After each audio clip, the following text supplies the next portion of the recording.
I need to get this off my chest because it's been gnawing at me for months. This quiet ache that won't go away, no matter how much I try to distract myself or pretend I've moved on. I've been carrying this weight alone, replaying everything over and over, try to figure out where exactly it all went wrong. How did I allow myself to be talked out of the only thing that ever truly made me feel alive? I'm 33 now, and it feels like I spent most of my adult life second-guessing the choices I made. And if I could go back and undo just one of them, just that one, I think I would, without hesitation. But I can't. I'm living in the aftermath, trapped in the consequences of a decision I made when I didn't trust myself enough. And I can't seem to escape it. It all began the day I met Kyle. He wasn't like the men I used to fall for. There was no polished image, no high-powered job, or fast car. He wasn't someone who turned heads when he walked into a room. But somehow he turned mine. There was something in his quiet confidence, in the way he really looked at me, that stopped me in my tracks. He saw me, not just the surface, not the version I wore for the world, but the raw, unfiltered me. He remembered the tiniest things I mentioned in passing, paid attention in a way that made my walls come down. He was warm, present, and thoughtful. The kind of man who never needed to announce his love out loud, because you could feel it in every little thing he did. And for the first time in a long time, I felt like I mattered, like I was enough. But of course, life never lets anything be that simple. My friends didn't see it the way I did. They didn't understand the depth of what we had. They'd laugh and say he wasn't really my type, that he lacked drive, that he was too ordinary for someone like me. They questioned his ambition, his lifestyle, his place in my world. And at first, I shrugged it off. I told myself they just didn't see what I saw. They hadn't watched the way he touched me like I was something sacred. They hadn't sat with me through those quiet nights when he held my hand and made the world disappear.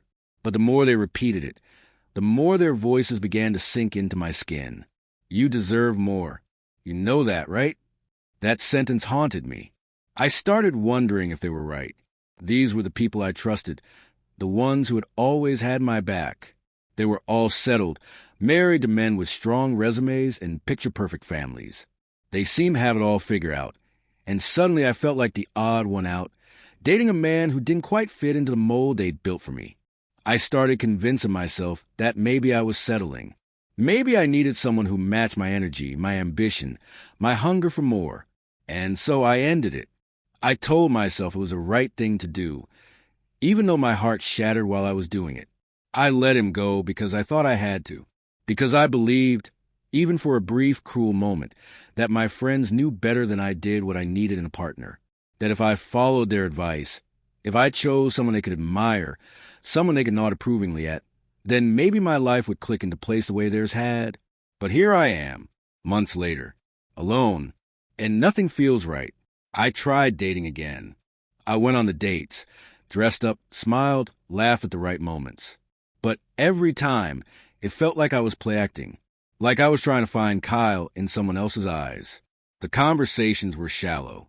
The connections evaporated before they even began. I couldn't feel anything.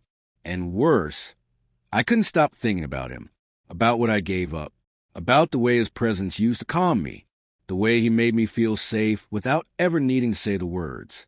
That kind of love doesn't come around twice. And I walked away from it. It's strange now watching my friends thrive. They're all settled, tucked neatly into their marriages, their routines, their Sunday brunches and family vacations. They keep telling me, "You'll find someone, just be patient." And I nod, I smile. But they don't understand what I lost.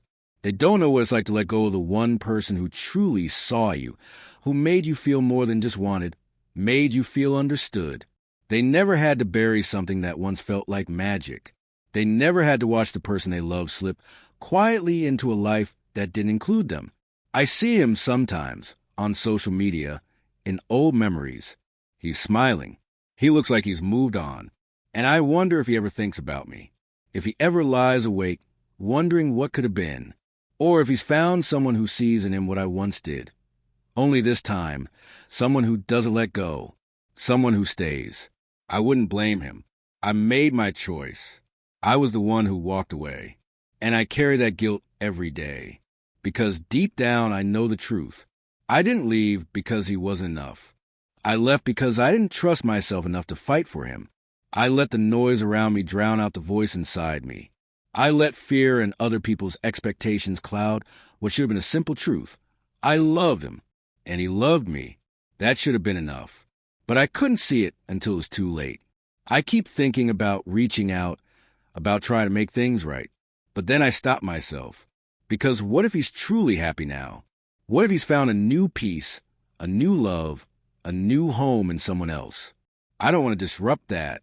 I don't want to be the storm in someone else's calm. He deserves better than that. But it still hurts. It hurts in the quiet moments, when I lie in bed and the memories come flooding back. It hurts when I see couples walking hand in hand. When I hear a song that used to play in his car, when I pass by places we once went, it hurts in the hollowness that no one else seems to feel. No one compares. No one even comes close. It's like I had the real thing and traded it in for a hollow